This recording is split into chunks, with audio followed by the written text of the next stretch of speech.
Hola, ¿qué tal? Espero que estés teniendo un bonito día y qué bueno que nos acompañas. Mira, nosotros somos Comunidad Será y somos una comunidad que ha tomado la decisión de alejarse de todas las tradiciones que generación tras generación se nos han venido heredando.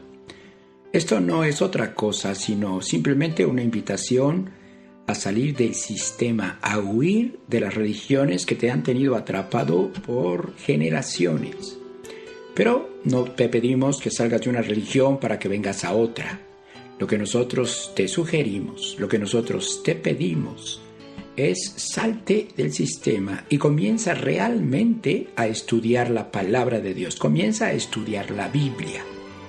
Es este el objetivo que nosotros perseguimos, dar a conocer lo que Dios nos ha permitido a nosotros conocer también. Y lo digo de esa forma porque literalmente Dios nos ha permitido sumergirnos en su palabra. Y esto, por supuesto que todo el mundo te lo va a decir. Pero ¿cómo puedes tú comprobar que realmente lo que se te dice en uno u otro lugar es realmente una palabra sin levadura? Es decir, una palabra no leudada, una palabra limpia, una palabra que realmente puedes tú considerar como verdad o proveniente de la boca de Dios, no salida del corazón de los hombres. Bueno, hay una fórmula muy sencilla para eso. Lo que tú tienes que descubrir, o tu trabajo, un trabajo personal, el tuyo, algo que nadie puede hacer por ti, es verificar que aquello que te dicen, que dice la Biblia, no está contradiciendo absolutamente nada de lo que dice la misma Biblia, pero en otro pasaje. Es decir, si en un pasaje tú interpretas una cosa que contradice a otra cosa que está en otro libro, en otro versículo, en otro capítulo, esa es la más clara muestra de que hay por ahí un error de interpretación. Entonces, nuestro trabajo, el de aquel que está al frente de una familia, el de aquel que quiere progresar en su espiritualidad en cuanto al conocimiento de Dios, es verificar que nada de lo que se te esté enseñando contradice una u otra cosa. El pilar de nuestro ministerio siempre son las palabras del Maestro. Para nosotros, nuestro único y verdadero Maestro es Jesús, Jesucristo, Jesús de Nazaret. Que nosotros, si es que nos has venido siguiendo, tú sabes que nosotros lo manejamos con el nombre hebreo, con el nombre original, el auténtico, el que aparece en las escrituras hebreas. Es decir, para nosotros es Yeshua HaMashiach. Cristo no es otra cosa sino la traducción de la palabra hebrea Mashiach, que significa a su vez Mesías. Entonces, dicho de una forma un poquito mezclada entre el español y el hebreo, te estamos diciendo Yeshua el Mesías, que es lo mismo que tú dices cuando dices Jesucristo. En fin, estas explicaciones que parecen obvias muchas veces han sido la causa de que mucha gente se confunda y que no entienda las cosas. Por eso es que yo no subestimo el poder de lo obvio, no subestimo el poder de lo básico. Y tú te das cuenta que muchas veces en mi estudio recuerdo una cosa tras otra y quizás básica que ya he repetido en muchas ocasiones, pero yo considero que siempre existe la posibilidad de que este audio llegue a una persona que por primera vez está llegando a la palabra o que por primera vez está escuchando algo diferente a lo que siempre ha venido escuchando durante todos estos años. En fin, ya te diste cuenta, estoy un poco enfermo de la voz, así es que me disculpo de manera anticipada. Yo espero que el estado de mi voz no interfiera y no te haga mucho ruido para sacar el mejor de los provechos de este estudio. El día de hoy vamos a dedicar nuestro tiempo al estudio del capítulo número 19 del libro de Levítico. Capítulo 19 de Levítico, velo buscando. Te anticipo que no vamos a cubrir todo el capítulo. Realmente yo consideraba que era muy sencillo cubrir todo el capítulo, pero en la medida que fui preparando este estudio, Dios me fue moviendo en otra dirección y la verdad es que no pude resistirme y te vas a dar cuenta que vamos a llegar a prácticamente un poquito más allá de la mitad del capítulo. Entonces, vamos a comenzar. Ya sabes, me gusta que vengas con Biblia en mano. Me encantan los estudiantes de la Biblia, aquellos que traen su lápiz, su Biblia, su cuaderno de anotaciones o su Biblia de anotaciones y que verdaderamente están concentrados en aprender. La idea es que todos aprendamos un poquito y que después lo compartamos con aquellas personas que aún están en tinieblas. Y es que dudo en decirlo de esa forma porque mucha gente se ofende, pero lo cierto es que la Biblia hace referencia a las tinieblas en un contexto de gente que no conoce la Biblia, que no conoce la palabra de Dios, que no sabe cómo interpretarla. Entonces, tampoco podemos pretender que el objetivo de que nosotros aprendamos sea ir y demostrar a los demás cuánto es que nosotros sabemos y qué bárbaro, mira qué gente tan sabia. No, ese es el objetivo.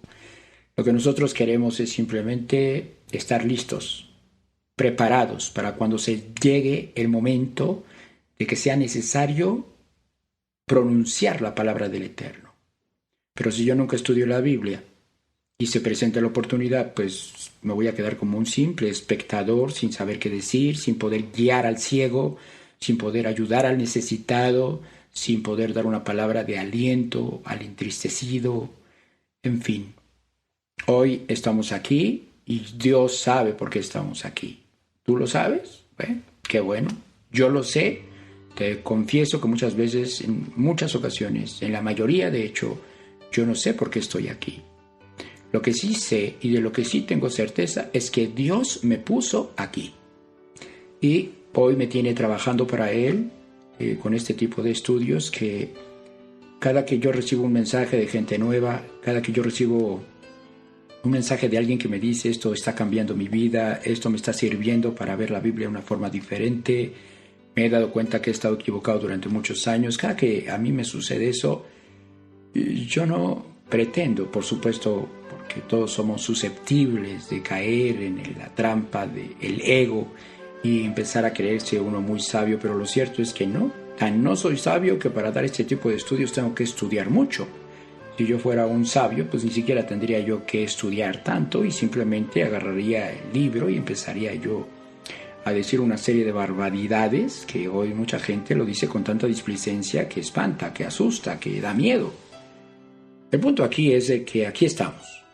Aquí estamos y estamos a punto de comenzar para abrir un libro sobrenatural. Un libro que cada que nosotros pronunciamos las palabras que están escritas ahí, hacen un efecto en nuestro consciente, en nuestro subconsciente y aún en nuestro inconsciente. La palabra de Dios penetra el alma y el espíritu. Eso nosotros ya lo sabemos. Así es que trae tu Biblia y si estás interesado, primero tienes que vivir en México, en la Ciudad de México, en el área metropolitana. Y te lo digo porque estos audios llegan a todas partes del mundo. Entonces, si tú estás aquí en México o en cualquier parte del área metropolitana, puedes considerar la posibilidad de que yo pase a tu casa a visitarte. Yo llego contigo, con mi familia, y damos un estudio, damos 2, damos 3, los que tú quieras. No pretendemos ser impertinentes con nadie, siempre en la medida de su disponibilidad y su tiempo. Y manda un correo a juan.torres@comunidadserá, todo con minúsculas, sin espacios, será se escribe con z, .in, de internacional. Así es que mándame un correo, nos coordinamos, platicamos, vemos de qué manera podemos sacar el mejor de los provechos de mi visita. Y así vamos creciendo y te vas haciendo parte de esta comunidad que se llama Comunidad Será. Será es una palabra hebrea que significa semilla. Y vaya que literalmente esto ha sido una semilla que está germinando en muchas partes. No somos los únicos, son muchos los ministerios que están hablando de esto, cada quien a su estilo. Nosotros tenemos un estilo muy particular, muy propio, pero estamos a final de cuentas trabajando por el mismo patrón, haciendo exactamente lo mismo. Bueno, vamos a orar antes de comenzar y te voy a pedir de favor que abras tu Biblia en el capítulo número 19 del libro de Levítico. Pero antes, inclina tu rostro, cierra tus ojos y acompáñame. Con un amén es suficiente para que estemos juntos espiritualmente. Bendito eres tú, Señor, nuestro Dios, Rey del universo, que nos santificas con tus mandamientos y que nos has ordenado meditar en tu palabra de día y de noche.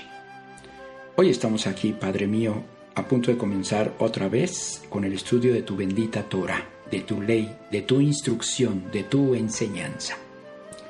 Así es que, como siempre, pido yo de tu espíritu, pido yo de tu guía. Deseo, Señor, que el día de hoy todo salga bien y que este estudio que el día de hoy va a quedar grabado y disponible para mucha gente sea para el beneficio de muchos, que este estudio sirva para abrir los ojos de muchas personas. Pero yo sé que eso no depende de si soy o no elocuente. Yo sé que eso no depende de si mi voz está en un buen estado o no. Incluso yo sé que eso tampoco depende de si la calidad de mi grabación es buena o no. Tú sabes que no disponemos de un estudio de grabación lo suficientemente apto como para sacar producciones profesionales. Pero aquí estamos, Padre, con la mejor de la disposición, con un corazón dispuesto, con la mejor intención de poner nuestro granito de arena para traer de regreso a las ovejas perdidas de la casa de Israel. Sé con nosotros, Padre mío, te lo ruego, en el nombre de tu Hijo, Yeshua HaMashiach, que es Jesucristo de Nazaret. Amén. Bueno, vamos entonces, te voy a pedir de favor que vayamos a el capítulo número 19 del libro de Levítico. 19 de Levítico,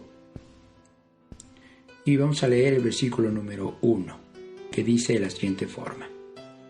Habló el Eterno a Moisés, diciendo: Habla a toda la congregación de los hijos de Israel, y diles: Santos seréis, porque santo soy yo, el Eterno, vuestro Dios. Siempre que Dios nos exhorta a ser santos, lo que nos está pidiendo es que nos consagremos. Las personas suelen cometer el error de malinterpretar la palabra santo, ya que generalmente la asocian con una persona justa, piadosa y perfecta. Pero eso es un error. Y si siempre la interpretamos de esa manera, nos alejaremos de una correcta comprensión a la hora de realizar la lectura de la Biblia.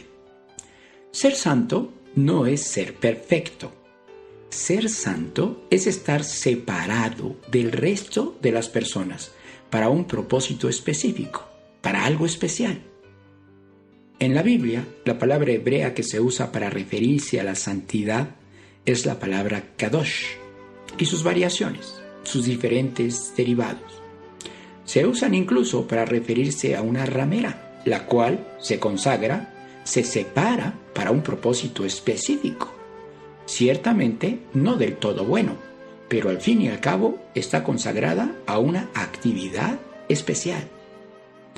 Entonces, ¿qué debemos entender en este versículo cuando nos dice santos seréis? Por principio de cuentas, debemos notar que se maneja en tiempo futuro.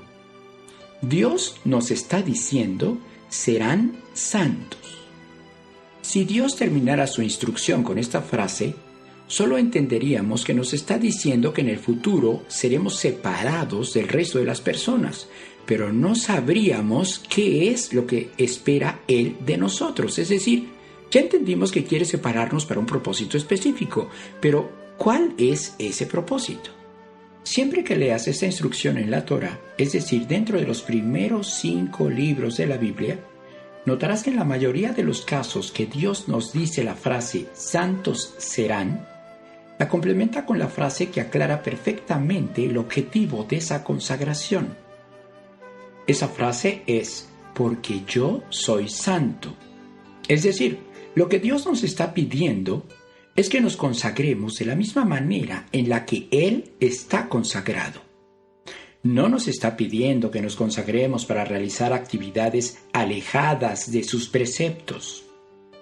En el momento que nos dice, ustedes serán santos porque yo soy santo, nos está diciendo, ustedes alcanzarán tal nivel de consagración que terminarán reflejando mi naturaleza. Por este motivo, Muchas veces también encontramos en la Biblia referencias a la santidad que Dios espera de nosotros antes de que nos anuncie un precepto específico. En el caso particular de este capítulo, Dios no solo nos dirá un precepto, sino que nos enlistará una serie de ellos. Vamos a ver, versículo 3. Cada uno temerá a su madre y a su padre, y mis días de reposo guardaréis. Yo, el Eterno, vuestro Dios. La primera parte de este versículo, la que nos pide temer a nuestra madre y a nuestro padre, está vinculada con el quinto de los 10 mandamientos. Ese mandamiento lo encontramos en Éxodo 20:12 y dice: honra a tu padre y a tu madre. Si analizamos bien el quinto mandamiento, nos daremos cuenta de que Dios pide que honremos al padre primero y después a la madre. Pero en este versículo 3 nos está pidiendo que temamos primero a la madre y después al padre. No cabe duda que Dios nos conoce a la perfección. Lo natural es que le temamos al padre primero y después a la madre. Así como también lo natural es que primero honremos a la madre y después al padre. Esa es nuestra naturaleza. Pero Dios, al pedirnos lo contrario, nos está solicitando un equilibrio. Por supuesto que tanto la madre como el padre deben ser honrados y temidos. Pero Dios nos pide que como hijos no hagamos distinción hacia nuestros padres y que no mostremos ninguna preferencia específica en cuanto a nuestras manifestaciones de honor, amor y respeto. En la segunda parte del versículo, Dios reitera por enésima ocasión la importancia de sus días de reposo. Esto también vuelve a ser una referencia a uno de los 10 mandamientos, para ser precisos, el cuarto mandamiento. Sabemos que Dios pide que reposemos el séptimo día de cada semana. Nos guste o no, así es. En el estudio anterior, tuvimos oportunidad de entender que las ordenanzas de Dios son preceptos del Eterno que están al alcance de nuestro intelecto, y que los estatutos son preceptos que en la mayoría de las ocasiones no pueden ser comprendidas por nuestro raciocinio.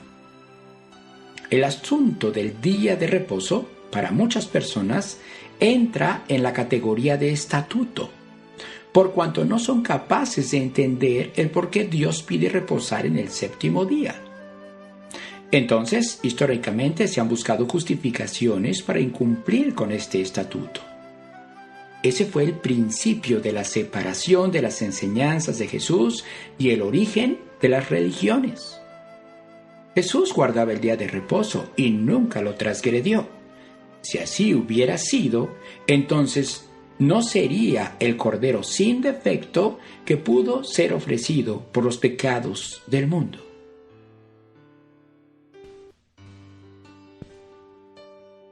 ¿Tú quieres saber si estás o no en una religión? Solo indaga si han anulado los mandamientos de Dios. Como ya mencioné, el asunto del día de reposo es tan importante que incluso fue integrado como parte de los 10 mandamientos. Así que si a ti te han enseñado que eso ya no aplica, esa es la más clara de las señales de que estás metido en una religión. Cuando leemos 2 preceptos diferentes unidos en un solo versículo, es nuestro deber encontrar una interpretación. Aquí encontramos el precepto de temer a los padres unido al de guardar los días de reposo. Aquí tendríamos que preguntarnos qué es lo que persigue Dios al hacer esto. Los comentaristas opinan que a pesar de que Dios pide por honor y respeto hacia los padres, los días de reposo están por encima de los padres. Esto quiere decir que en el caso de que los padres soliciten a los hijos no guardar los días de reposo, en tal situación, Dios autoriza la desobediencia a los padres a cambio de la obediencia a Él. Versículo 4. No os volveréis a los ídolos, ni haréis para vosotros dioses de fundición. Yo, el Eterno, vuestro Dios. Ahora nos encontramos con una referencia al segundo mandamiento, la prohibición de la idolatría. Notemos que cuando Dios dio el segundo mandamiento fue claro en cuanto a lo que no debemos hacer. Comenzó por prohibirnos tener dioses ajenos para después decirnos que no debemos hacernos ninguna imagen ni ninguna semejanza de lo que esté arriba en el cielo, ni abajo en la tierra, ni en las aguas debajo de la tierra. Esto es lo que leímos cuando estuvimos estudiando los 10 mandamientos. Tampoco debemos inclinarnos a ellas ni honrarlas, so pena de recibir una maldición por parte de Dios. Sin embargo, en este versículo que acabamos de leer, Dios solo dice que no debemos volvernos a ellos. La palabra hebrea para volver es la palabra tifenu, la cual está asociada con el acto de voltear el rostro. Por lo tanto, Dios está pidiendo aquí que ni siquiera debemos voltear a verlos. Debemos ignorarlos por completo al punto que ni siquiera deben ocupar un espacio en nuestro pensamiento. Cuando este versículo nos prohíbe siquiera pensar en los ídolos, se está refiriendo a aquello que las personas suelen darles adoración, esculturas o imágenes que tienen boca pero no hablan y ojos pero no ven. Pero cuando prohíbe hacer dioses de fundición, se está refiriendo a los Elohim. Esto se ve con claridad en el hebreo. Cuando Dios prohíbe hacer dioses de fundición, lo que debemos entender es que no debemos hacernos ninguna escultura de ninguno de los Elohim de Dios, como el sol, la luna, el mar, el firmamento, la luz, la tierra, etcétera, etcétera, etcétera. Versículo 5. Y cuando ofreceréis sacrificio de ofrenda de paz al Eterno, ofrecedlo de tal manera que seáis aceptos. Será comido el día que lo ofrecieres, y el día siguiente, y lo que quedare para el tercer día será quemado en el fuego. Cuando estudiamos el capítulo 7 de Levítico, tuvimos oportunidad de descubrir que la carne del sacrificio de paz debía ser comida en un máximo de 2 días, incluyendo el día en el que el animal fue degollado, así como la noche intermedia. Por lo tanto, este pasaje no pretende repetir la instrucción, sino que lo que se persigue es recordarnos que cuando se ofrecía un sacrificio de paz, se debía hacer con la intención adecuada. Esto es, desde que el animal se estaba sacrificando, se debía tener en mente la intención de comerlo en un máximo de 2 días. Versículo 7. Y si se comiere el día tercero, será abominación, no será acepto. Y el que lo comiere llevará su delito, por cuanto profanó lo santo del Eterno, y la tal persona será cortada de su pueblo. Cuando ciegues la mies de tu tierra, no segarás hasta el último rincón de ella, ni espigarás tu tierra segada. Y no rebuscarás tu viña, ni recogerás el fruto caído de tu viña, para el pobre y para el extranjero lo dejarás. Yo, el Eterno, vuestro Dios. El sentido de estos 2 versículos es el de dejar alimento disponible tanto para el pobre como para el extranjero. Las mies son una referencia a cereales que ya están maduros. Segar es el acto de cortar el cereal maduro. El versículo 9 pide que no cortemos el cereal que se encuentra en la última esquina de la tierra. Además, prohíbe recoger las espigas que caen al momento de la siega. En el versículo 10, leemos al español que no se debe rebuscar la viña, pero el hebreo parece más decir que no se deberán vendimiar las uvas tiernas. Lo que tenemos que entender de esto es que no se deben cortar los racimos que contengan uvas pequeñas e inmaduras. En cuanto a recoger el fruto caído, se refiere a uvas sueltas que se desprenden y caen al suelo durante la vendimia. Todas estas instrucciones persiguen el objetivo de evitar todo tipo de práctica avariciosa y mezquina, teniendo conciencia de que Dios fue quien permitió la vendimia, es decir, la recolección de las uvas, y que por lo tanto debemos tener un corazón generoso para compartir con los necesitados. El versículo 10 cierra con la frase: Yo soy el Eterno, vuestro Dios. La palabra hebrea que fue traducida como Dios fue la palabra Elohim. En la Biblia, esta palabra no siempre es una referencia al Dios de Israel. De hecho, el significado asociado a esta palabra está enfocado a autoridad o poder. Esto quiere decir que cada que encontremos en una Biblia hebrea la palabra Elohim, no siempre la debemos asociar a Dios. Quizá puedas pensar que esto es intrascendente para ti, ya que no tienes una Biblia hebrea, y nunca te encontrarás con el problema de la interpretación de esta palabra. De hecho, eso es un grave problema, porque alguien ya interpretó esa palabra para ti, y ahora no tienes manera de diferenciar si fue usada correctamente o no. A menos que hagas todo lo que nosotros hacemos, que es por supuesto muy recomendable, que estudies todos los Strongs y que cada que tengas duda respecto a si la traducción fue hecha correctamente o no, pues vayas a los Strongs y revises cuál es el significado real de cada palabra. El punto es que dependiendo del contexto bíblico, esa palabra puede estarse refiriendo a algún tipo de autoridad terrenal o a algún tipo de poder terrenal, o incluso puede ser una referencia a un dios pagano. Esto es un ejemplo muy claro de cómo es que las interpretaciones hechas por las diferentes traducciones pueden afectar nuestra comprensión. Cuando tú lees una Biblia que ya está traducida al español, lo que tú estás leyendo es la interpretación que el traductor le dio a ese pasaje. La palabra Elohim es una palabra en plural. El singular es la palabra Eloha. En la Biblia se usa la palabra Elohim para referirse tanto a Dios como a los hombres.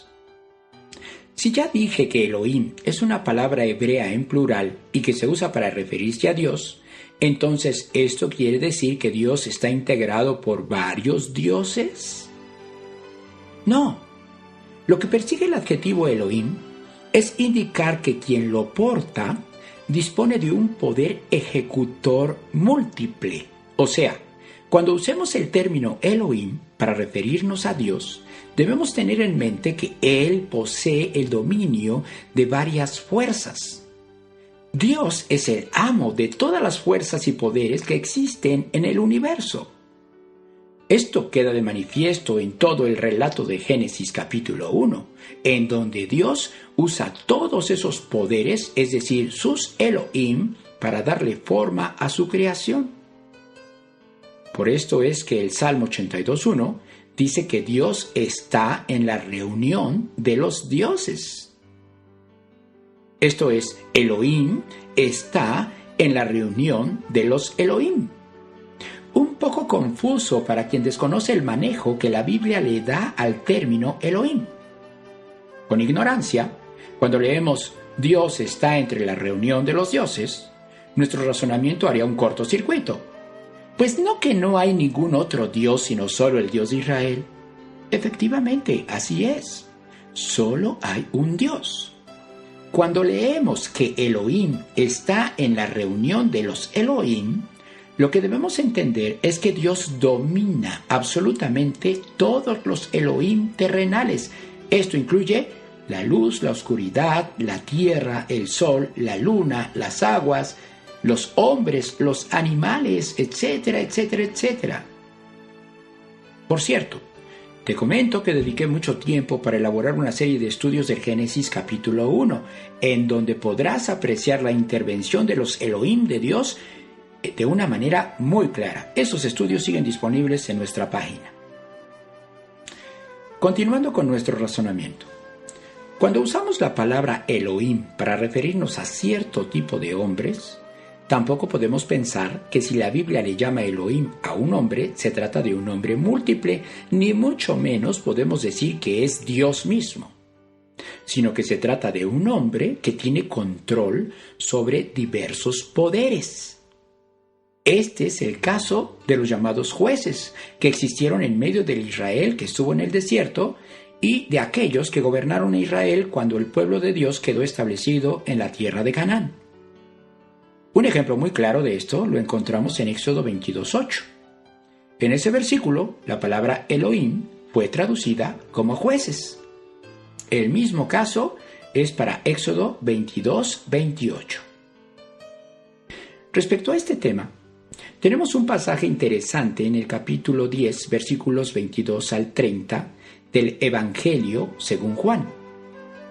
En ese pasaje encontramos a algunos judíos tomando piedras para apedrear a Jesús durante la fiesta de Hanukkah. Tú vas a leer allí que fue durante la fiesta de la dedicación. Es exactamente lo mismo.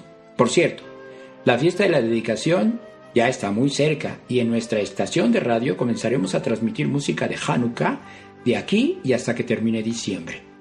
Te reitero la invitación para que de vez en cuando nos sintonices. Transmitimos música hebrea, música en español también, música cristiana que ha sido previamente calificada y pues una que otra raíz hebrea ahí explicada por mi hija para que vayas aprendiendo un poquito acerca de las raíces hebreas. Bueno, el caso es que durante la fiesta de Hanukkah unos judíos querían apedrear a Jesús y él les cuestiona: ¿por cuál de las obras buenas que he hecho me apedrean? Entonces ellos le respondieron que no le estaban apedreando por las obras buenas, sino que lo hacían por la blasfemia de, siendo hombre, hacerse como Dios. Esto quiere decir que le estaban recriminando por adjudicarse el título de Elohim. La respuesta de Jesús puede enseñarnos mucho respecto al manejo de esta palabra e incluso respecto a la posición de Jesús respecto a Dios. ¿Qué les respondió Jesús? Él les respondió con una pregunta. ¿No está escrito en vuestra ley, yo dije, dioses sois? En este punto nosotros tendríamos que razonar la respuesta del maestro. ¿En dónde es que está escrito lo que Jesús citó? La respuesta la encontramos cuando vamos al Salmo 82:6. Ese versículo dice, dioses sois, refiriéndose a los hijos del Altísimo, aquellos a quienes fue entregada la palabra de Dios, la Torá. De esta manera, podemos darnos cuenta que Jesús mismo ostentaba el título de Elohim, y no debería de extrañarnos esto. Jesús, como el Mesías, ostentó el dominio que le fue entregado por su Padre. Por lo tanto, todos los Elohim de Dios están bajo el dominio de nuestro Redentor. Bendito sea Dios por eso. Ya que tuvimos oportunidad de recordar un poco, porque hay mucho más, un poco del concepto de Elohim, pues tenemos que seguir con nuestra lectura del capítulo 19 de Levítico. Versículo 11. No hurtaréis y no engañaréis, ni mentiréis el uno al otro. Bueno, esta es una referencia a los mandamientos 7º y 8º de los 10 mandamientos, por supuesto. Versículo 12. Y no juraréis falsamente por mi nombre, profanando así el nombre de tu Dios, yo el Eterno. Dado que hurtar es un acto que se lleva a cabo a escondidas, Dios inmediatamente después nos pide que no juremos falsamente. Es típico que si alguien hurtó algo, cuando se le pregunte, jure y perjure que él no tomó nada. Eso es típico. Por eso Dios complementa este versículo de esta manera. Versículo 13. No oprimirás a tu prójimo, ni le robarás. No retendrás el salario del jornalero en tu casa hasta la mañana. Dios prohíbe oprimir a nuestro prójimo. Algunas personas a veces preguntan, ¿quién es mi prójimo? En la época de Jesús se aseguraba que el prójimo de un judío era otro judío. Es decir, nadie más estaba calificado para ser el prójimo de un judío. Pero cuando Jesús dio su enseñanza a través de la parábola del buen samaritano, Él enseñó que el prójimo puede ser, no que lo sea, sino simplemente que puede ser cualquier persona que se encuentra a nuestro alrededor. Así como este versículo nos prohíbe oprimir a nuestro prójimo, no podemos ser injustos con nadie a nuestro alrededor. ¿Por qué? Pues porque no sabemos si es nuestro prójimo o no. Entonces, por cuanto no lo sabemos, entonces estamos obligados a considerarlo nuestro prójimo. Pero entonces, ¿cuál es el prójimo? ¿Realmente quién es mi prójimo? Más adelante nos vamos a dar cuenta. Nuestro prójimo son los hijos de Dios, los hijos del Eterno. Bueno, continuando con la idea de opresión que este versículo está planteando, como parte de este tipo de opresión, Dios incluye el robo. La diferencia entre robar y hurtar es principalmente el hecho de que robar es un acto ilícito que se lleva a cabo con total descaro, hoy en día incluso con violencia. Hurtar es despojar a una persona de alguna pertenencia de manera oculta, es decir, sin que se dé cuenta. También se prohíbe oprimir al prójimo reteniendo su salario. Tanto robar como no pagar a tiempo son actos que la Torá clasifica como injusticia. Versículo 14. No maldecirás al sordo y delante del ciego no pondrás tropiezo, sino que tendrás temor de tu Dios, yo el Eterno. En el mismo sentido de no ser injustos con nuestro prójimo, Dios le da un espacio a los ciegos y a los sordos. La diferencia entre este versículo y los anteriores es que este versículo prohíbe, además de ser injustos, maldecir al sordo y al ciego. Maldecir, propiamente dicho, es pedir que le ocurra algo malo a alguien, manifestando rechazo u odio. Entonces, nuestro llamado es a manifestar la naturaleza de Jesús para con los sordos y los ciegos, siendo justos, ayudándoles a lograr lo mejor para ellos, siendo incluyentes y amorosos. Versículo 15. Perdón, antes de continuar con la lectura del versículo 15, quiero decirte entonces lo que yo entiendo con este asunto de no pondrás tropiezo delante del sordo y delante del ciego, no los vas a maldecir. Lo que yo entiendo es que Dios los está colocando en un papel de consentidos, y tiene sentido, ¿sí? Tienes que cuidar del sordo, tienes que cuidar del ciego. Por eso, si tú en alguna ocasión ves a un sordo metido en un problema o a un ciego metido en alguna complicación, ayúdale. Es un mandamiento de Dios. Versículo 15. No harás injusticia en el juicio, ni favoreciendo al pobre, ni complaciendo al grande. Con justicia juzgarás a tu prójimo. No andarás chismeando entre tu pueblo. No atentarás contra la vida de tu prójimo, yo el Eterno. No aborrecerás a tu hermano en tu corazón. Razonarás con tu prójimo para que no participes de su pecado.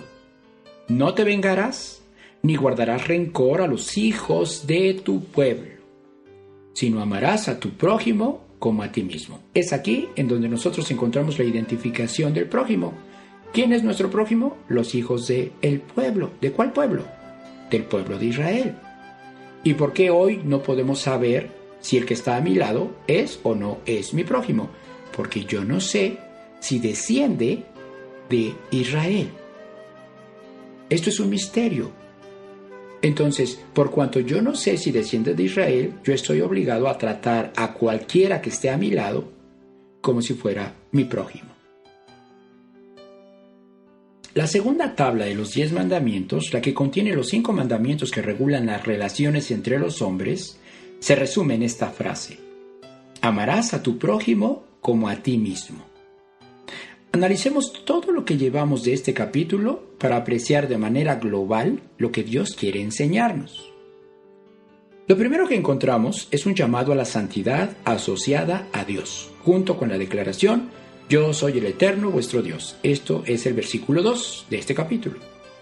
Lo que podríamos interpretar como el primero de los 10 mandamientos de los que ya estudiamos cuando leímos el capítulo 20 de Éxodo. Después nos recuerda el respeto hacia nuestros padres, junto con el mandamiento de guardar el día de reposo, acompañado de la misma declaración, yo soy el Eterno, vuestro Dios. Este es el versículo 3. Esto quiere decir que ahora nos menciona una manera de honrar a los padres, como referencia al quinto mandamiento, además del guardar del día de reposo, que es el cuarto mandamiento. Pero esto también va agarrado de la mano con el primer mandamiento. Esto sucede también con la prohibición de la idolatría, el segundo mandamiento, agarrado también del primer mandamiento. Esto lo leemos en el versículo 4. Después parece haber una pausa. Dios abre un paréntesis en cuanto a las referencias de los 10 mandamientos y nos recuerda cuál debe ser nuestra intención cuando ofrecemos una ofrenda de paz al Eterno. Pero no cierra esta instrucción con la frase, yo soy el Eterno vuestro Dios, sino hasta después de instruirnos a no ser mezquinos y mostrar empatía por el necesitado, dejando la esquina de la tierra de las mies sin cegar, no cortar las uvas tiernas, ni recoger lo que cae al suelo después de la vendimia. Esto quiere decir que tanto la intención en cuanto al sacrificio de paz como nuestro llamado a ser generosos con los pobres son dos instrucciones que están agrupadas. ¿Qué significa esto? La respuesta es que un sacrificio de paz pretende establecer una conexión entre Dios, el sacerdote y nosotros, pero esta conexión no puede lograrse sino hasta que nosotros seamos emisores y transmisores del amor de Dios. Si te das cuenta, Dios citó todos los mandamientos de la primera tabla de los 10 mandamientos y cerró de esta manera antes de abrir las instrucciones en cuanto a la segunda tabla, cosa que hace a partir del versículo 11. Dado que el resumen de la ley es amar a mi prójimo como a mí mismo, esto significa que para Dios la ruta a seguir para verdaderamente amar a mi prójimo es cumpliendo cabalmente la primer tabla de los 10 mandamientos. ¿No te ha sucedido que hoy en día muchas personas dicen que con solo amar a su prójimo están cumpliendo la Torá? Amar a mi prójimo es solo la mitad del cumplimiento de la ley. La otra mitad es amar a Dios con todo mi corazón, con toda mi alma y con todas mis fuerzas. Romanos 13:10 dice que el cumplimiento de la ley es el amor. Pero aquí tendríamos nosotros que invertir mucho tiempo para explicar a qué tipo de amor se refirió Pablo cuando escribió esa carta a los romanos. ¿Acaso es el mismo concepto de amor hollywoodense que hoy la mayoría de las personas ejercen? ¿Un concepto egoísta y completamente desconectado de los mandamientos de Dios? Para Pablo, el amor es sufrido. ¿Puedes creer que alguien te ama si no está dispuesto a sufrir por ti? ¿Tú amas a Dios? Si así fuera, sufrirías por Él y no estarías buscando tu final feliz sobre la base de tus necesidades materiales, sino sobre las espirituales. Si no te venden una doctrina de prosperidad, entonces ¿no estás dispuesto a amar a Dios? Si llega alguien a decirte, oye hermano, debemos obedecer al Eterno, sus mandamientos son una delicia a nuestro paladar, son dulces como la miel. Entonces tú le respondes, estás bajo maldición porque estás bajo la ley. O quizá le digas simplemente, estás judaizando. ¡Qué perdidos andamos! Piensa, hermano, abre los ojos. ¿Acaso nuestro Dios nos daría mandamientos para después anularlos? Es cierto que el nuevo pacto ha dado por viejo al primero, pero debemos entender que esto significa que el pacto que se hizo en el monte Sinaí no pudo continuar porque el pueblo de aquel entonces fue incapaz de cumplir su parte del pacto.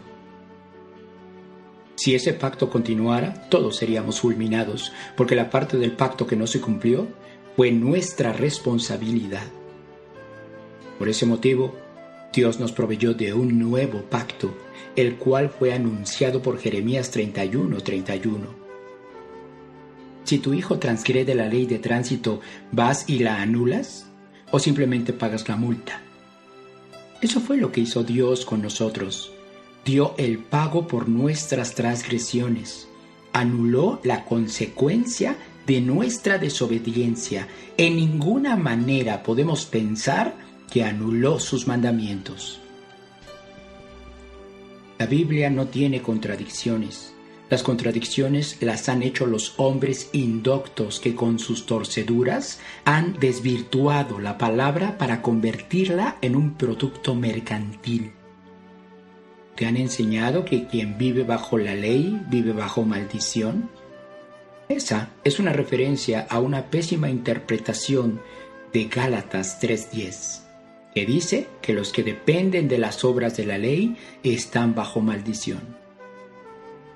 Los lobos rapaces han usado la ignorancia de la gente para hacer estragos en su espiritualidad.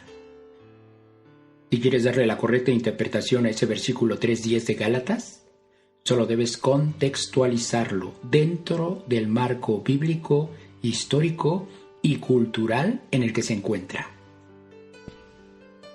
Vamos a leer todo el capítulo 3 de la carta de Pablo a los Gálatas. Pero antes de eso quiero explicarte algo. Hoy en día hay corrientes religiosas que dicen tener su fe en lo que la Biblia dice. Hay varias corrientes, pero podemos agruparlas en dos: judíos y cristianos. Ambas religiones dicen ser monoteístas y creer que la Biblia es de inspiración divina. Solo que los cristianos creen en la Biblia completa, mientras que los judíos solo creen en lo que llamamos Antiguo Testamento. La religión judía, al igual que la cristiana, cuenta con diferentes expresiones. Existen los judíos ortodoxos, reformistas, conservadores, progresistas, reconstruccionistas, todos ellos provenientes de judíos que se asentaron y se desarrollaron en España, los judíos sefardíes, o en Alemania, los judíos ashkenazis.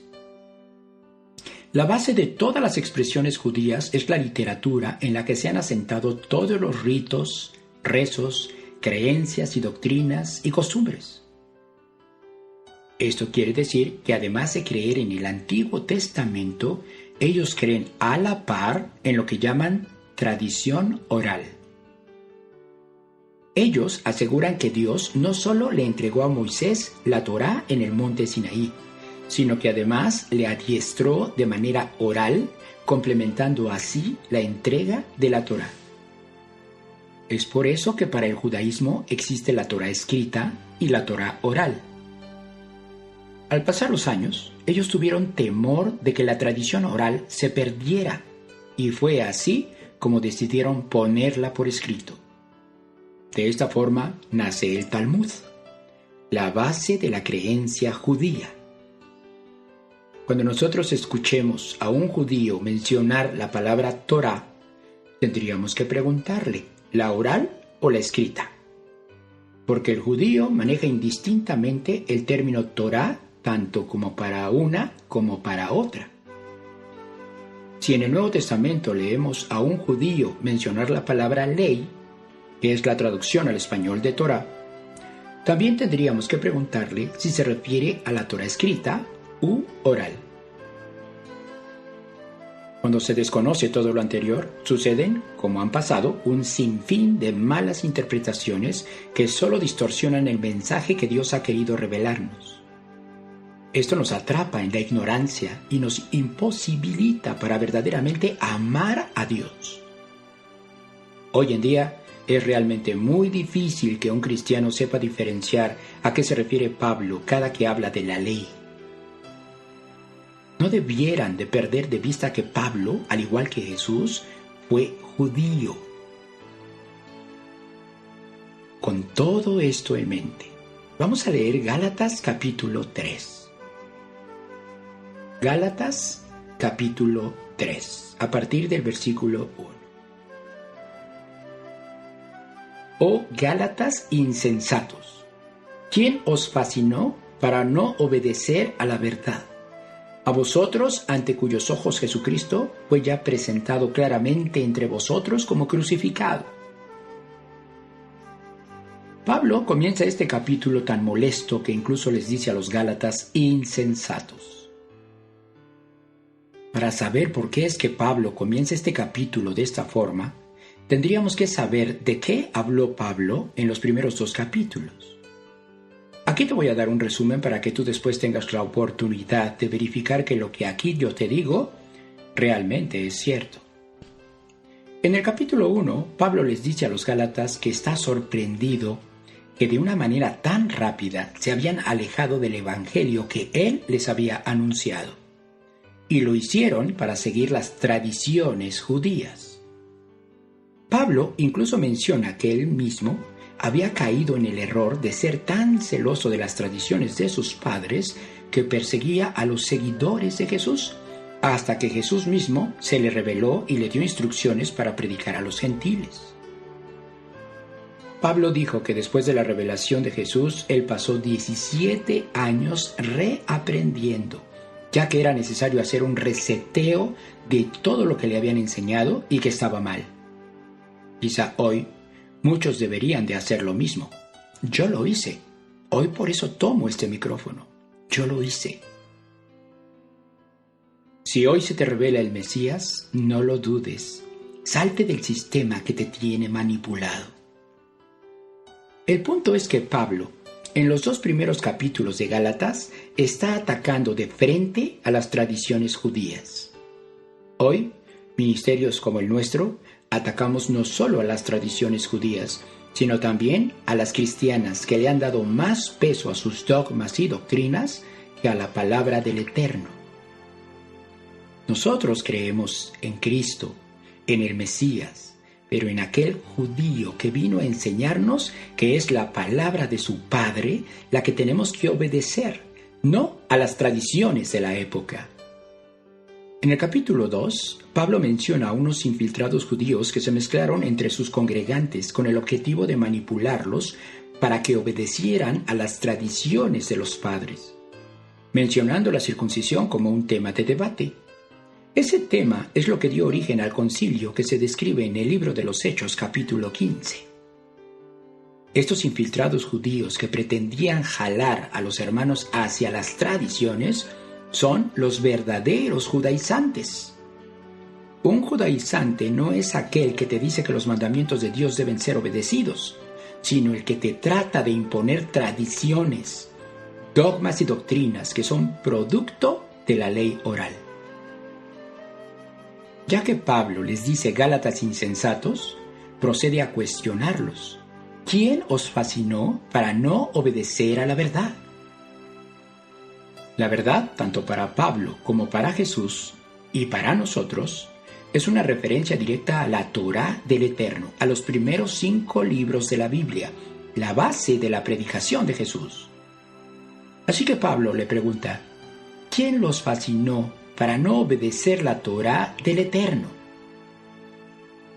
Finalmente complementa la pregunta diciéndoles, a ustedes, a quienes ya les fue presentado claramente a Jesús como el Mesías sufriente. Eso es lo que dice el versículo, al menos lo que dice para aquellos que ya manejan todos los conceptos.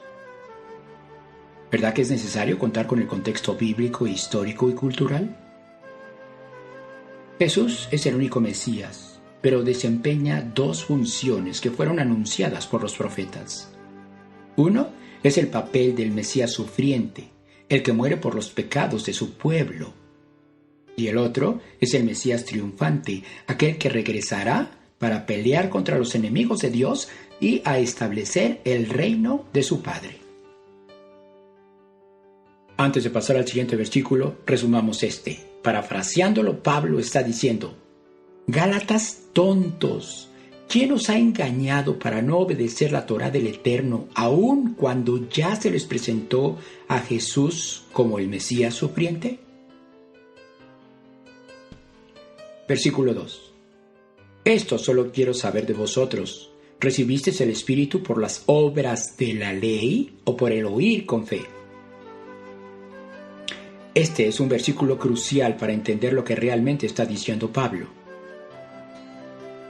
Pablo maneja aquí un concepto que esta generación está en la capacidad de entender y que durante siglos estuvo oculto: el concepto de las obras de la ley. La tradición cristiana ha interpretado por siglos que las obras de la ley es obedecer los mandamientos que aparecen en la Torá. Ellos les llaman los mandamientos de Moisés, pero tenemos que saber que no son mandamientos de Moisés, sino mandamientos que Dios dio a través de Moisés. El caso es que la tradición cristiana dice que las obras de la ley son una referencia a obras que resultan de obedecer los mandamientos de Dios.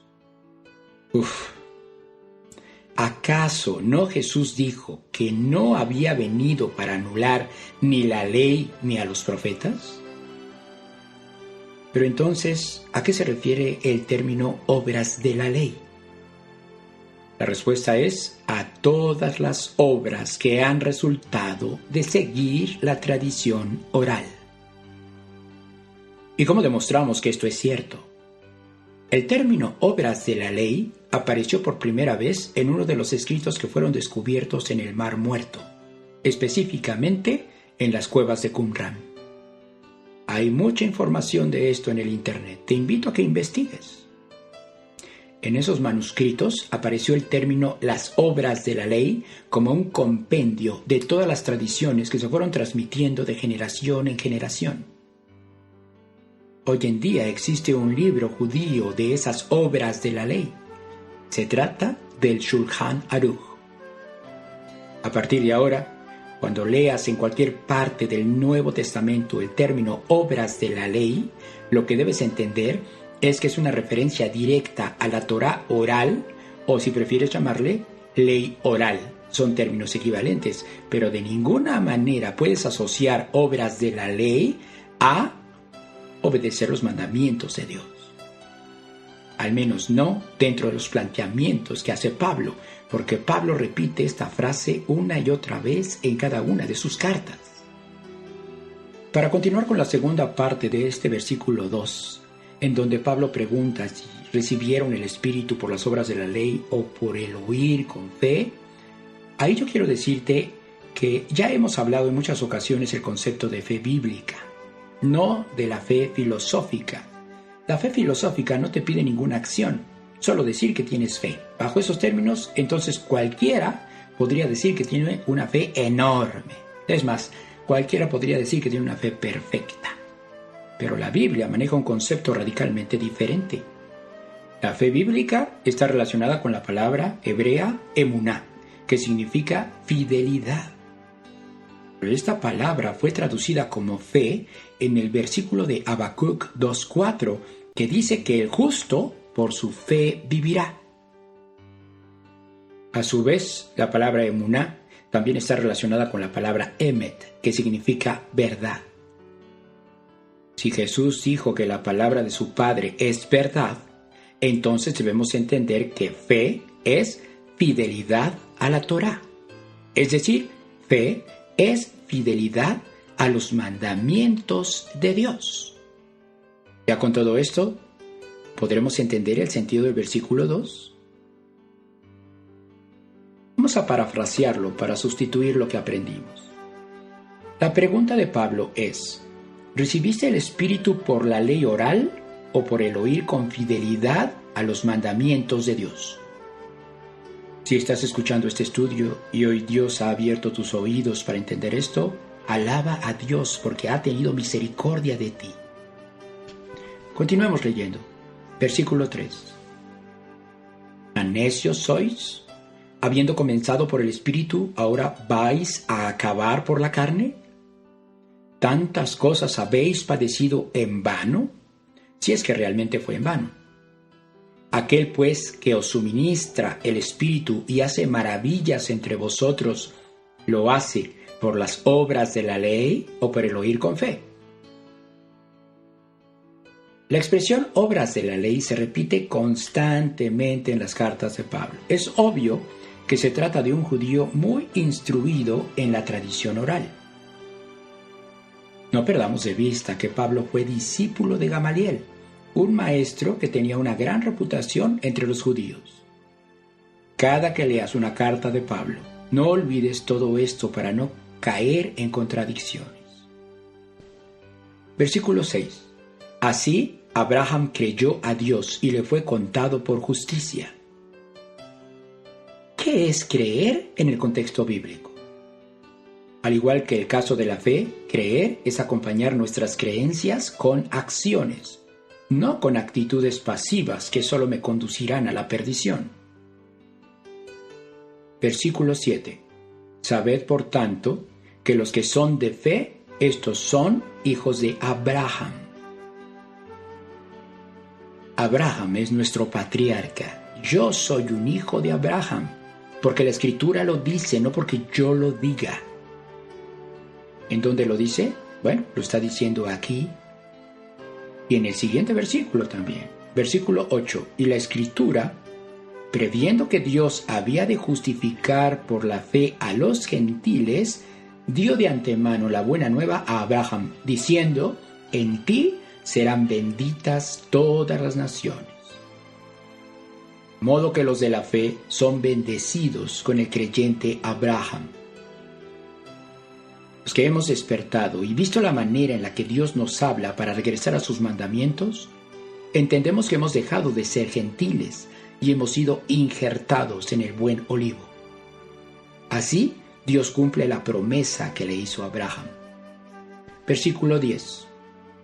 Porque todos los que dependen de las obras de la ley están bajo maldición, pues escrito está: maldito todo aquel que no permaneciere en todas las cosas escritas en el libro de la ley para hacerlas. Aquí está el versículo que nos trajo a este capítulo. Dice que los que dependen de las obras de la ley están bajo maldición.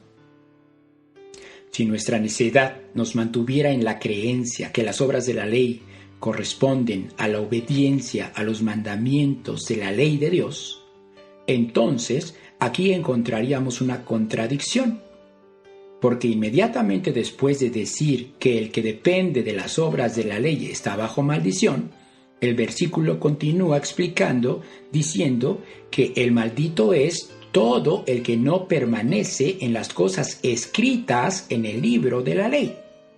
¿Para qué? Para hacerlas. Manteniendo la interpretación cristiana tradicional, no hay manera de conciliar este versículo. En cambio, si interpretamos considerando a las obras de la ley como el compendio de instrucciones orales, encontramos una perfecta conciliación de la interpretación. Este es el sello de garantía de que nuestra interpretación es correcta. Esto no solo concilia este versículo, concilia también el pasaje en donde Jesús dijo no venir a anular la Torá. El montón de versículos en donde el mismo Jesús da instrucciones de obedecer los mandamientos de su Padre también son conciliados con esta interpretación. Los versículos en donde Pablo dice que la ley es santa, que es perfecta y que purifica el alma, todo queda conciliado. Sigamos leyendo. Pablo todavía tiene cosas que decir respecto a este tema. Versículo 11. Y que por la ley ninguno se justifica para con Dios es evidente, porque el justo por la fe vivirá. Ya dije que el profeta Habacuc mencionó esto, así que ya estaba profetizada la manera en la que alcanzaríamos la vida en el reino, no a través de nuestras propias obras, sino por nuestra fidelidad a los mandamientos del Eterno. Versículo 12. Y la ley no es de fe, sino que dice, el que hiciere estas cosas vivirá por ellas. Aún ahora que conocemos que la Torá de Dios no ha sido anulada y que nos esforzamos por obedecer sus mandamientos, si confiáramos nuestra salvación en nuestra obediencia, terminaríamos muertos. Nuestra salvación llega por gracia, pero no por una gracia que me invita a blasfemar en contra de los mandamientos de Dios, sino por una gracia que me muestra el amor del Eterno a través de su Hijo, a cambio de que nos esforcemos, de que mostremos fidelidad, de que seamos fieles, aunque seamos imperfectos, fieles a sus mandamientos. La clave se llama intención, voluntad. ¿Desobedecemos voluntariamente porque decimos que los mandamientos son cosa del pasado o porque decimos que son solo para Israel? ¿O desobedecemos porque nos esforzamos pero vivimos en cuerpos de muerte? Yo estoy en el segundo caso. Soy un pecador arrepentido porque quiero dejar de pecar. ¿En dónde estás tú? No seamos tan ingenuos como para pensar que podemos engañar a Dios. Él conoce las intenciones de nuestro corazón. Tampoco podremos usar de pretexto que por cuanto nadie puede obedecer de manera perfecta, entonces no tiene caso esforzarse.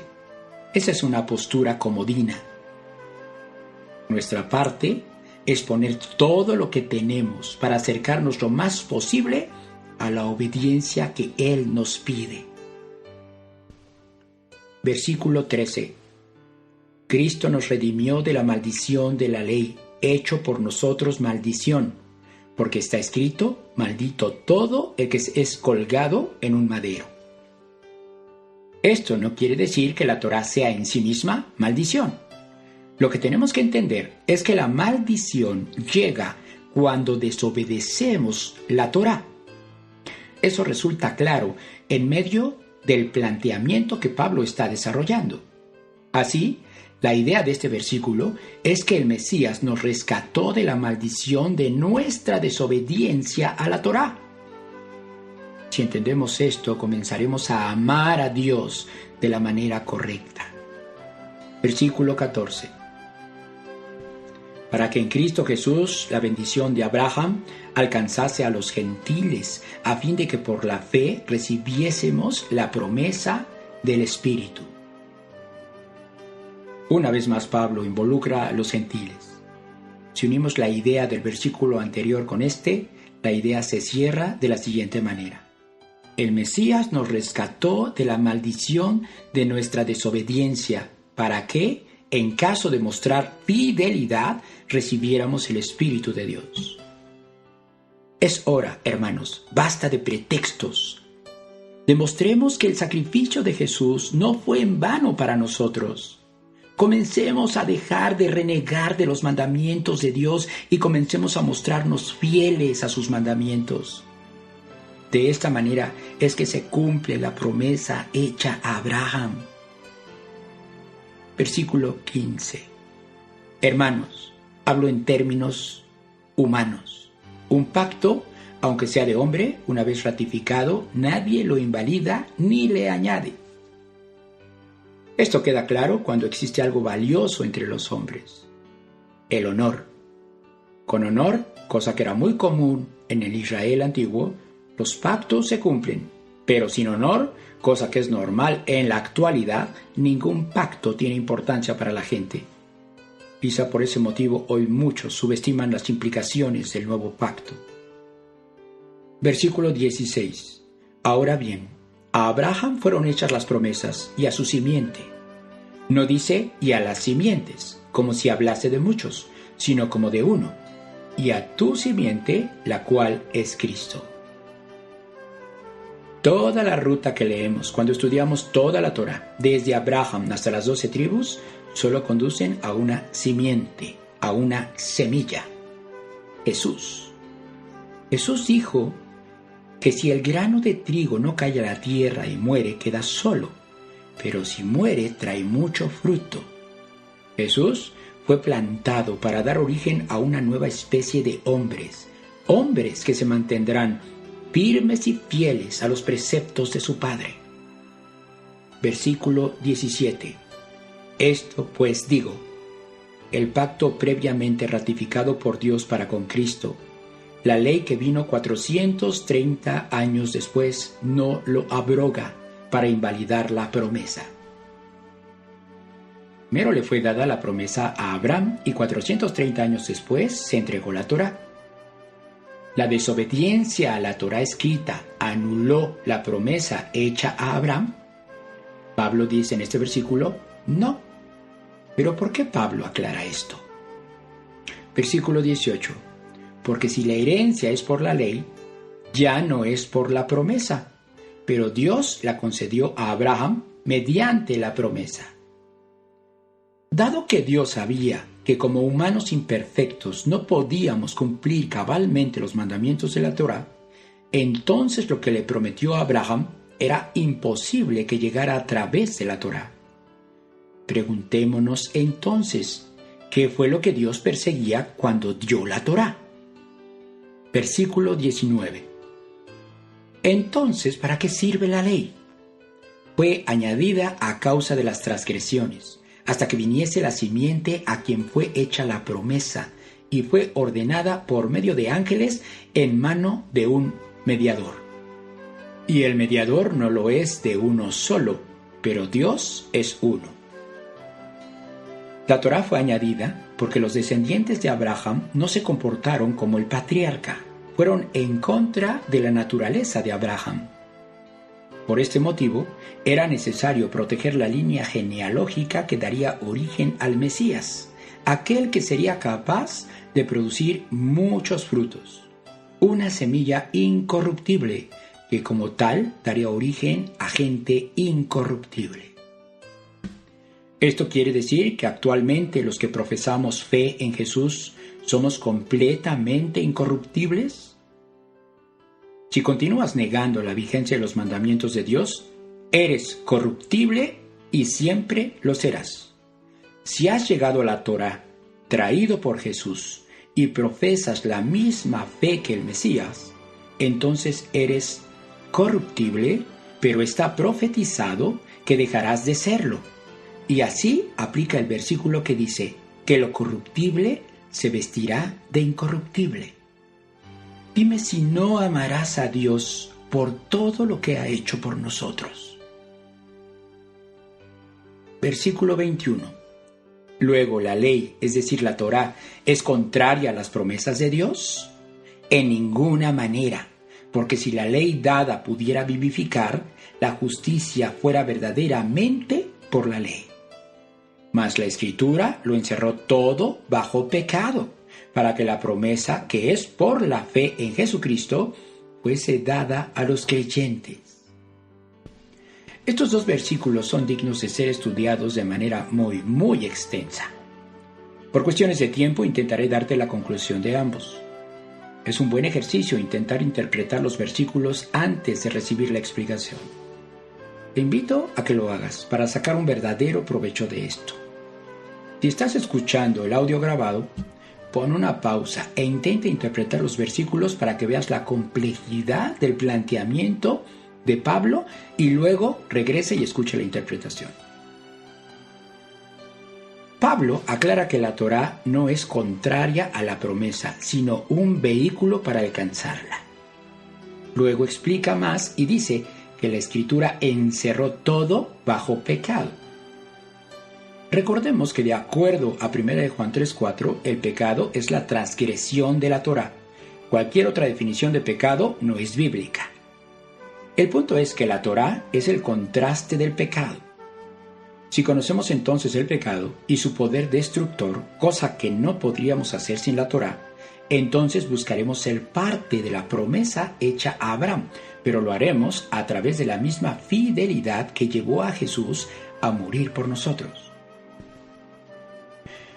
Un ciego de nacimiento no conoce los colores ni la luz. O quizá debería yo decirlo al revés. Un ciego de nacimiento no conoce la luz y por lo tanto no conoce los colores. Cuando entra a una habitación oscura, no experimenta nada fuera de su naturaleza. Si por algún tipo de milagro recuperara la vista estando dentro de la habitación oscura, él continuaría sin experimentar nada anormal. Es en esa condición en la que estábamos, privados de la luz, habiendo sido sanados a través de Jesús. Pero entonces, guiados por el Espíritu de Dios, hemos sido conducidos gradualmente hacia afuera de la habitación oscura. nuestra pupila comienza a dilatarse y a reaccionar, cosa que antes no sucedía, y empezamos a distinguir la belleza de la luz y el contraste de los colores. Por primera vez comenzamos a vivir realmente.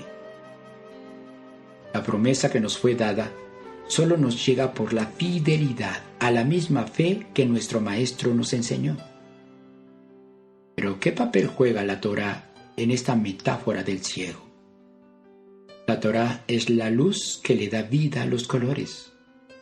No conoceríamos la oscuridad si nunca conociéramos la luz. Pero entonces, si ya dejamos de ser ciegos, ¿cuál es la función de la fe? Versículo 23. Pero antes que viniese la fe, estábamos confinados bajo la ley, encerrados para aquella fe que iba a ser revelada. Este versículo cierra la explicación. Estábamos encerrados. Ya podíamos ver, pero no lo sabíamos mientras estuviéramos en la habitación oscura de nuestra metáfora. La ley y la promesa eran ingredientes previos para que la fe fuera dada a conocer a los creyentes. Versículo 24. De manera que la ley ha sido nuestro ayo para llevarnos a Cristo, a fin de que fuésemos justificados por la fe. ¿Qué más explicación quieres? Un ayo es una persona que se encarga del cuidado y de la educación de los niños. Fue la ley la que cuidó de Israel y la que debió educarlos para realmente ser justificados por la fe. Recordemos que los primeros en convertirse a Jesús fueron miles de judíos. Versículo 25. Pero venida la fe, ya no estamos bajo ayo, pues todos sois hijos de Dios por la fe en Cristo Jesús. ¿Esto quiere decir que la Torá ya no aplica? No es así. Lo que dice es que a partir de Jesús es Él quien se encarga de cuidarnos y educarnos. Hasta antes de Jesús lo que teníamos era solo la letra. Letra que fue algunas veces bien interpretada, pero muchas otras mal interpretada. Bien interpretada por los profetas, quienes desafortunadamente en la mayoría de los casos fueron ignorados. Mal interpretada por las grandes mayorías, siempre tratando de acomodarla a lo que los hombres de mal corazón, amadores de los placeres y de las riquezas, perseguían. Nada de eso ha cambiado. Aún en la actualidad sigue existiendo esa disparidad. La ley dejó de ser ayo, porque ya no es solo la letra la que nos cuida y educa. Ahora es Jesús quien a través de sus enseñanzas y ejemplo nos enseña a cumplir la Torá. Por eso es muy importante interpretar la Torá a través de los ojos de Jesús, no a través de las tradiciones, ni aquellas que son orales, ni aquellas que sean de cualquier otro tipo. Versículo 27. Porque todos los que habéis sido bautizados en Cristo, de Cristo estáis revestidos. Si ya ejerces la misma fe que Jesús y tus acciones acompañan a tus declaraciones, no dejando todo en el plano filosófico o mental, sino actuando, y no niegas la vigencia de los mandamientos de Dios y ves a Jesús como tu maestro de Torá, entonces basta con ser sumergido en agua para purificarte de todos tus pecados en el nombre de Jesús, para ser facultado, honrado, revestido. ¿Para qué? Versículo 28. Ya no hay judío ni griego, no hay esclavo ni libre, no hay varón ni mujer, porque todos vosotros sois uno en Cristo Jesús. Y si vosotros sois de Cristo, ciertamente linaje de Abraham sois, y herederos según la promesa. Este cierre es espectacular. Pablo nos condujo desde el alejamiento de las tradiciones hasta la obediencia a la Torá, a través de la enseñanza de Jesús, para ser considerados linaje de Abraham. Así se cumple la promesa. La palabra que aquí leemos como linaje es la palabra griega esperma. Esto quiere decir que si nuestra vida ha realizado el recorrido que se describió en todo este capítulo, entonces somos producto del esperma de Abraham. No hijos espirituales, sino descendientes biológicos del patriarca. Es por eso que estas palabras no son para todos, sino solo para los hijos de Abraham, aquellos que descendemos de alguno de los hijos de Jacob y que no lo sabíamos, que vivimos sumidos en las tradiciones por cientos de años, hasta el tiempo de la restauración de todas las cosas. De esta manera, podemos asegurar que somos esas ovejas que Jesús mencionó cuando dijo: «Yo solo vine a rescatar a las ovejas perdidas de la casa de Israel». ¡Aleluya! De esta manera, podemos obtener nuestras conclusiones. Ciertamente el cumplimiento de la ley es el amor. Pero si se encuentra en el marco de todo lo que aquí hemos estudiado. El apóstol Juan está completamente de acuerdo con Pablo cuando dice: «Nosotros amamos a Dios porque Él nos amó primero». Así que si Dios nos amó primero, debemos también amarnos los unos a los otros. Y si nos amamos, Dios permanece en nosotros. Pero en esto conocemos que amamos a los hijos de Dios, cuando amamos a Dios, guardando sus mandamientos. Porque este es el amor de Dios, que guardemos sus mandamientos. Hermanos, los mandamientos de Dios no son gravosos, no para aquellos que vencen al mundo. Si hasta ahora no te has preocupado por obedecer los mandamientos de Dios, pero este estudio te ha abierto los ojos para que comiences a hacerlo, ten la seguridad que terminarás venciendo al mundo. Porque todo lo que es nacido de Dios vence al mundo.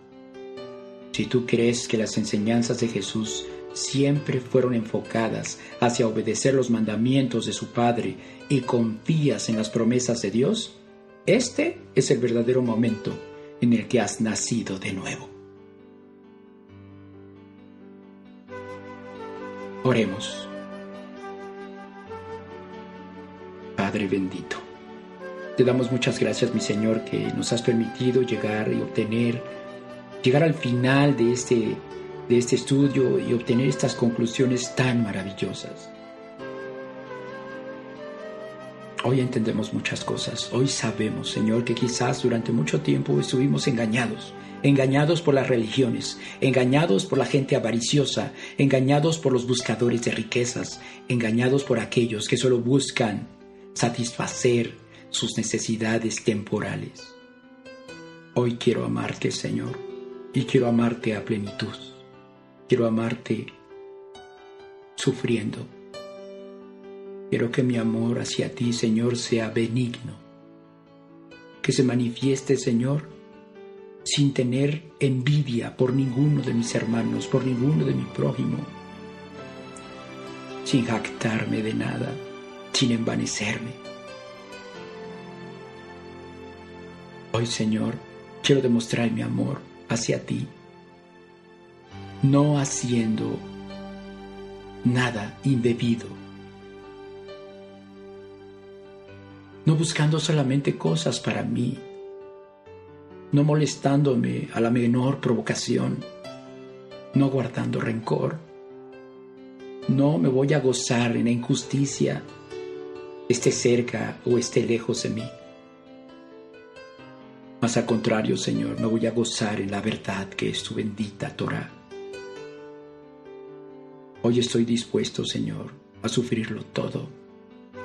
Hoy, Señor, te creo absolutamente todo lo que has prometido.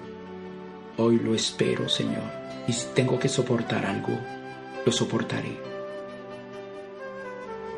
Hoy sé que el amor nunca deja de ser. Muchas otras cosas se acaban, pero el amor nunca se acabará. Y ese amor, Señor, yo quiero que se integre a mi alma, a mi ser, a mi esencia, y que el día de hoy quede ahí, guardada para siempre, para toda una eternidad. Te amo, Padre. Ayúdame a amar a mi prójimo, como te amo a ti. Te lo ruego en el nombre de tu Hijo, Yeshua HaMashiach. Amén.